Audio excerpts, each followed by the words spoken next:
Including me, right? Right. When's the tournament beginning? Yeah. Tell us. Yeah, Beer I pong? am. The paddles, you got Oh. the paddles? I got the paddles. I was thinking beer pong, I'm sorry. Do we? I'm good. One game a day, I'm getting old. I'm getting old. right? Oh. One game a day. Oh, I'm playing Paul. Okay, Paul's a pro. Paul said he's a ping pong wizard. I just wanna hit him. okay. Okay, so I just wanted to thank you all for stopping your busy day. I know everybody's really busy right now, but for letting me do this presentation. What I'm going to be doing is I'm going to try and persuade you that addiction is a brain disease and it's not just a choice. A couple of things I'm gonna go over is the stigma that exists towards addiction, that addiction is a brain disease, treating addiction as a disease, and treatment options that you can go to. Alright, so we all know the stigma towards addiction. So everyone kind of looks at addiction and addicts as bad people, bad behavior, liars, cheaters, thieves, all that bias you have towards addiction. Sometimes it can be brought on by bad parenting, dangerous behavior, the relapse choices that people make. And when I say the word choice, there's your argument right there. So I found a scenario that I heard from a doctor, Dr. Kevin McCollin, and he made the scenario. He said, go in front of a drug addict, throw anything in their face, a bottle of whiskey, a needle, you know, here we go. Throw it in the addict's face and tell them, you know, spike up, drink up, it's on the house. They act, okay, roll up their sleeve, you know, and then when they're about to do so, you pull out your 9mm and say, when you do that, I'm gonna shoot you in the head. The choice is yours. So that right there kind of defeats everything for me. The whole argument, that right there proves that that is a choice, right? I would think so. That's a very hard scenario to try and beat. But what I'm gonna do is try and show you otherwise.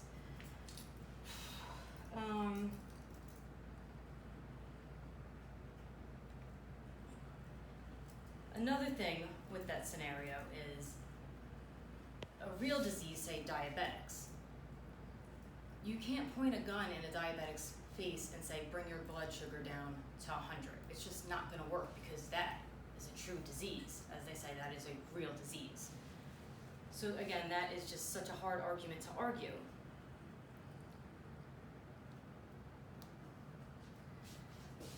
So as I said, the choice version, free will, responsibility, you can stop whenever you want, you know, it's all just bad behavior.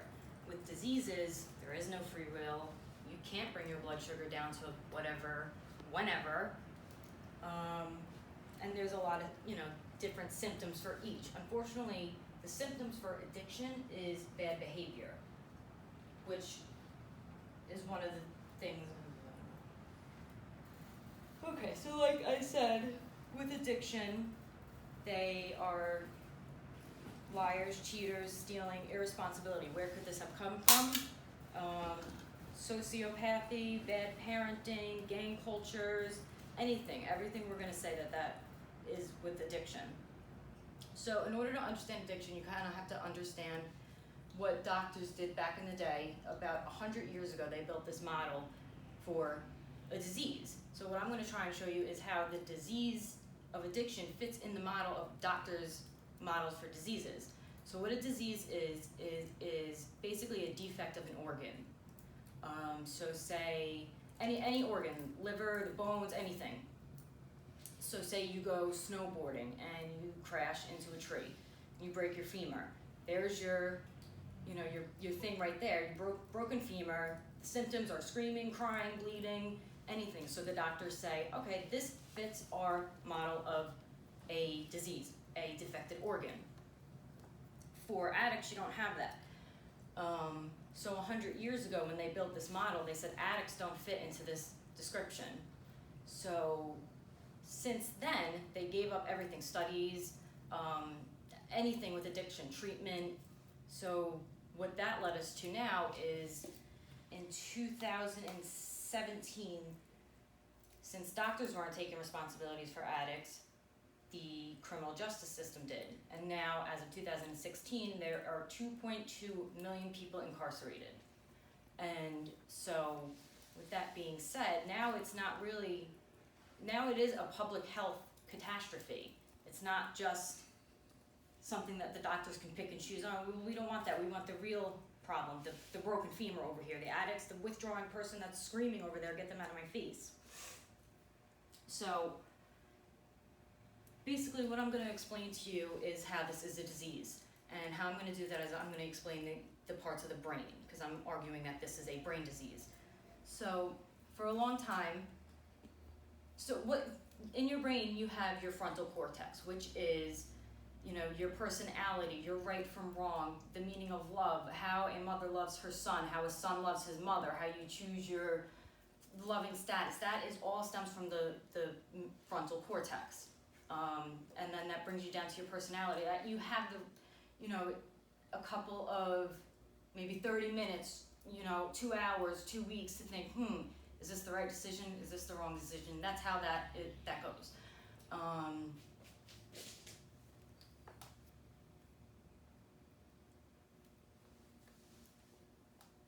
So since addicts have all those symptoms of bad behavior, everyone always assumed that when you took a drug, it goes right to the frontal cortex. But as I'm doing my research, that is wrong. Where it actually goes is to the midbrain, which is the non-conscious, handles the next 30-second survival part of the brain.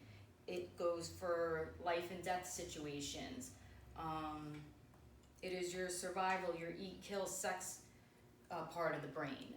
And the way I like to think of it is, if you are in the middle, if you walk out of this building and there is a tiger in front of your face, what are you gonna do? Are you gonna run left? Are you gonna run right? Are you gonna lay down, play it? What do you do? That's your survival instincts right there.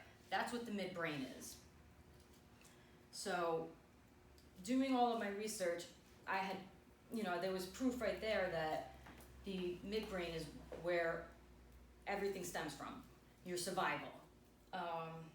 So back in the 60s, they did an experiment that you might have heard of called the old experiment, is what they did when did anyone ever hear that? It is when what they would do is they would take a mouse and put it in a cage, and they would take little tiny hair samples of anything and inject the mouse. So what they started to do was drugs with the mouse. And so they and what you would do, you would inject it into the brain of the mouse, and if they wanted more, they would press the lever. So they did it in every single part of the mouse's brain, in the frontal cortex, and there was no change of behavior, nothing. And then eventually it went to the midbrain. And then they started seeing the changes of behavior. They did cocaine, was the testing drug. And they did cocaine because it is a quick and pleasurable sensation. It acts quick, it ends quick, and so that's what they used. They didn't use heroin because the mouse started nodding out. They didn't use alcohol because the mouse would just pass out. They didn't use methamphetamines because the mouse was just freaking all over the place. So they used coke, and when they did, they saw that the mouse kept pressing the lever, and that even with genetics wise, if they didn't have that addiction gene, it took them only so long before they started pressing that lever again. So that proves my theory of the old experiment. Now there's another theory too. There was a book out called A Million Little Pieces, and in the book, Mr. Frey said that it was all choice, what his book was about. And so he said that after his DWI, he just stopped drinking, cold turkey, nothing. That was it. No rehab, no AA meetings, nothing. So I looked a little more into that, and with addicts, there's addicts and non-addicts. non-addict is more the person that can have one beer, that can do one line of Coke and be okay, and wake up in the morning and go on with his day. But there is a line that you cross over to addiction, and when you cross that line, there's really no going back. So and that's where it really affects the midbrain, because that is your survival. You need that drug. You need it to live. You need it to eat. You need to sleep. Everything. And it proved with that mouse that theory. So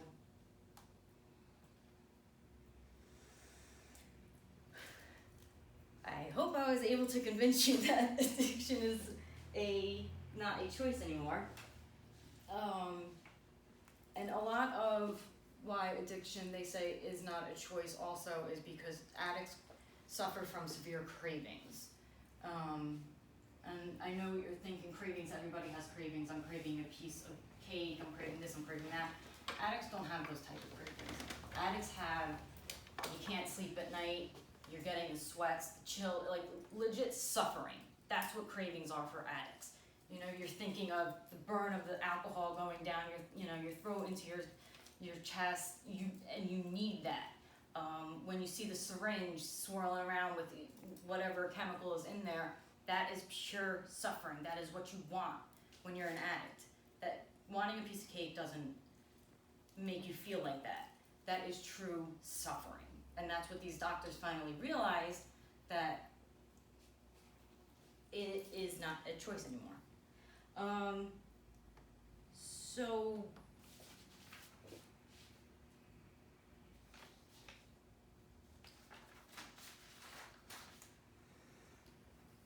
in conclusion, doctors are starting to realize that it is very important to start taking more responsibility towards addicts, kind of treating them, getting them into that category of disease, not just washing their hands with them. And I think it's been the past 6 years that they have been doing that, and things have been getting a lot better. When you look at it as a choice, and I have here on the PowerPoint that I don't have going on right now,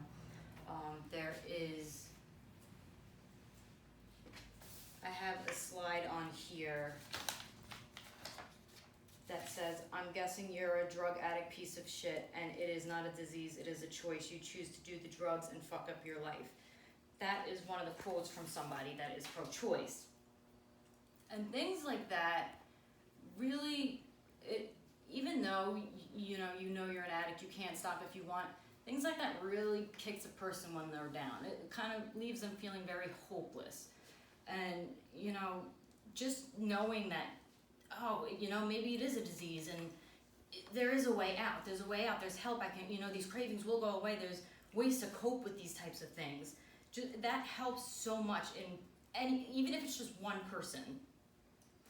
So, and to help with those things, they have AA meetings, NA meetings, rehab, so many different things, sober living facilities, so many different things to help cope with the different types of stress and cravings and everything. And I think if we started viewing this as a disease rather than a choice, and the mouse proved it, then the world would be a better place.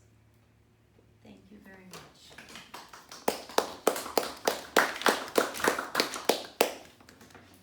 Is there a Q&A?